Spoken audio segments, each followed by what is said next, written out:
Hi friends, welcome to Garam Masala, the magic spices of cooking. Ghee roast.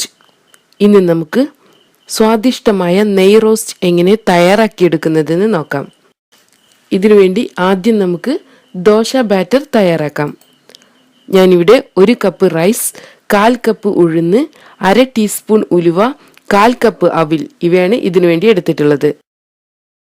ആദ്യം നമുക്ക് rice, ഉഴുന്ന്, ഉലുവ ഇവയെ 4 മുതൽ 5 മണിക്കൂർ വരെ കുതിർത്തിയെടുക്കണം. ഓവർനൈറ്റ് കുതിർത്തിയെടുക്കുന്നതാണ് ഏറ്റവും നല്ലത്. ഇനി ഇതിനെ 1/4 കപ്പ് അവിൽ അല്ലെങ്കിൽ വേവിച്ച് വെച്ചിട്ടുള്ള റൈസ് ഇവ കൂടെ ചേർത്ത് നല്ല മയത്തിൽ അരച്ചെടുക്കണം. ഇങ്ങനെ തയ്യാറാക്കി വെച്ചിട്ടുള്ള ബാറ്ററിനെ കുറഞ്ഞത് 8 മണിക്കൂറെങ്കിലും പൊങ്ങാൻ വേണ്ടി വെക്കണം. ഇങ്ങനെ തയ്യാറാക്കിയെടുത്തിട്ടുള്ള ബാറ്ററാണിത്. നമ്മുടെ ബാറ്റർ നന്നായി പൊങ്ങി വന്നിട്ടുണ്ട്. ഇതിലോട്ട് ആവശ്യത്തിന് ഉപ്പ് കൂടെ ചേർത്ത് നന്നായി ഒന്നുകൂടെ മിക്സ് ചെയ്തെടുക്കാം. അങ്ങനെ നമ്മുടെ ഗീ റോസ്റ്റിനുള്ള ബാറ്റർ തയ്യാറായിട്ടുണ്ട്. ഇനി നമുക്ക് റോസ്റ്റ് തയ്യാറാക്കിയെടുക്കാം.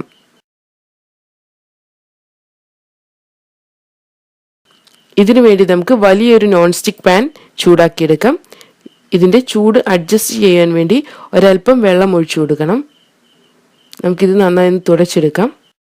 അപ്പച്ചട്ടിയാണ് ഉപയോഗിക്കുന്നതെങ്കിൽ ഇതിലോട്ട് കുറച്ച് എണ്ണ കൂടെ തടവി കൊടുക്കണം. ഇനി നമുക്ക് വലിയൊരു തവി ബാറ്റർ ഒഴിച്ചു കൊടുക്കാം. ഇതിനെ കനം കുറച്ച് പരത്തിയെടുക്കണം.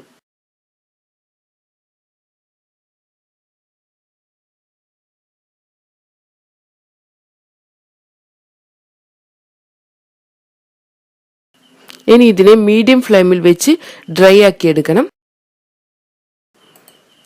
ഇപ്പോൾ നമ്മുടെ റോസ്റ്റ് ഡ്രൈ ആയി വന്നിട്ടുണ്ട്. ഇനി ഇതിൻ്റെ മുകളിലും സൈഡിലുമായി 1.5 ടേബിൾ സ്പൂൺ നെയ്യ് ഒഴിച്ചു കൊടുക്കണം. മീഡിയം ഫ്ലെയിമിൽ വെച്ച് നമുക്കിതിനെ ക്രിസ്പി ആക്കി എടുക്കണം.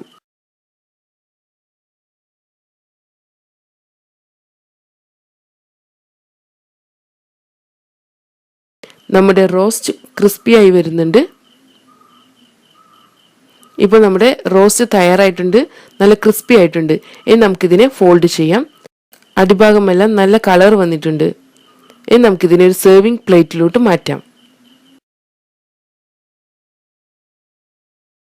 അങ്ങനെ നമ്മുടെ യമ്മി ഗീ റോസ്റ്റ് തയ്യാറായിട്ടുണ്ട്. നമുക്കിതിനെ ചൂടോടുകൂടെ തന്നെ കോക്കനട്ട് ചട്നി, സാമ്പാർ ഇവയുടെ കൂടെ എല്ലാം സെർവ് ചെയ്യാം. Thank you.